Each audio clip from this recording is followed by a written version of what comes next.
For many months, the little house in the quiet town of Zarephath felt like a place wrapped in light. When the sun rose, it touched the windows with a warm glow. And inside the small home, there was always enough. Enough flour to bake bread, enough oil to cook with, enough hope to fill every corner. The widow who lived there had once been very lonely, but things had changed when God sent his prophet Elijah to stay with her. Since then, her days had felt safer, brighter, and her young son, who loved to follow Elijah around, filled the rooms with cheerful chatter. Every morning, the widow would look at the jar of flour and the jug of oil. They never emptied, not even a little. It was a quiet miracle, a steady whisper from God that said, "I am here. I will care for you." For a long time, life felt peaceful. But one morning, something small and strange broke the silence. A cough. Soft, quick, easy to miss.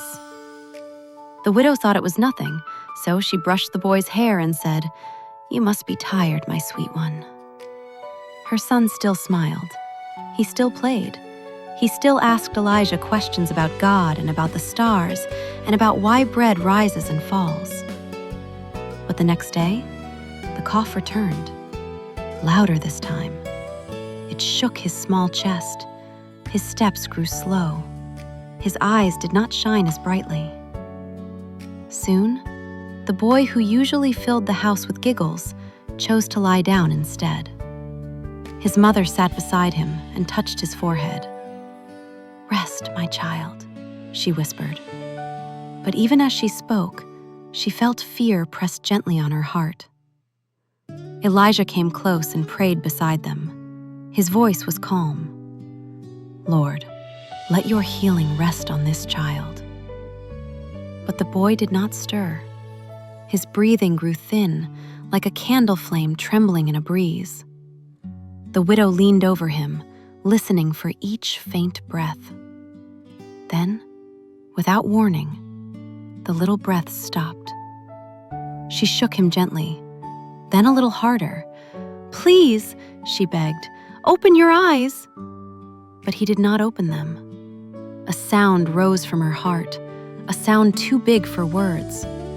She gathered her son close and wept. Tears soaked his shirt. Her cries filled the house. The room that had once held laughter now felt painfully still. In the corner, the miracle jar of flour waited just as full as before. But the widow felt as if every good thing in her life had slipped through her fingers. Through her tears, she looked at Elijah. "Man of God," she whispered, her voice trembling, "have you come to remind me of my faults? Has God taken my son because of me?" Elijah felt her sorrow as if it were his own. He knelt beside her. "No," he said softly, "this is not punishment. God is not finished. Give me your son." Her hands shook as she placed her child into Elijah's arms. Elijah held the boy very close, like someone carrying a treasure. Then he walked slowly up the stairs to the small upper room where he prayed each night. He laid the child on his own bed. The room was quiet. Outside, a breeze brushed the window, but inside, everything felt still. Elijah knelt beside the boy and lifted his face toward heaven. "Lord my God," he prayed, "why has this happened to the widow who has shown me such kindness? She has lost her only child." His voice trembled as he stretched his body over the boy, a posture of deep pleading in his time. He cried out again, "Lord my God, let this child's life return to him." Nothing moved. The room felt like the long moment just before sunrise, when the sky holds its breath. Elijah prayed again, louder this time, and tears fell onto the child's still face. Every part of his heart cried out. Every word carried hope. Then something changed. At first, Elijah thought he imagined it. A tiny sound, a whisper of air. He leaned in. The boy's chest lifted ever so slightly. Then again. Then a little stronger. Elijah gasped, joy bursting through him. "Thank you, Lord," he breathed. "Thank you." He gathered the living child in his arms and hurried down the stairs. The widow sat on the floor with her face hidden in her hands. She was shaking with sorrow.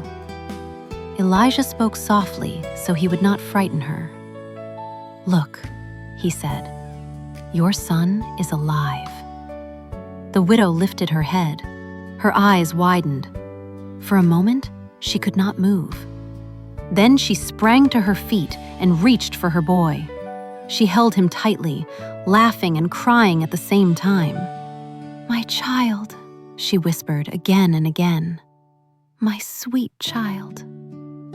Elijah stepped back, watching the two of them with a quiet smile.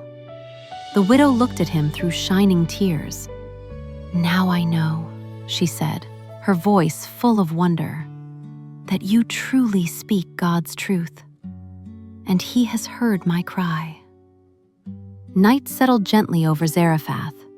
The stars glowed softly above the little house. Inside, the widow tucked her son into bed, brushing his hair with gentle fingers. He smiled sleepily, the kind of smile that tells a mother her child is safe. When she blew out the lamp, the room felt warm again, full again. The miracle jars still sat in the corner, but now the widow knew something even greater than daily bread. She knew that even in the darkest moments, God listens. He sees every tear. He never forgets His children. And in His own time, He brings light back to broken hearts. So as you fall asleep tonight, remember this little family in Zarephath. Remember the boy who breathed again. Remember the God who never stopped listening.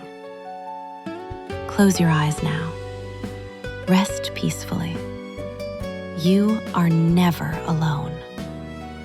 God hears every cry, even the quiet ones, and He is always near.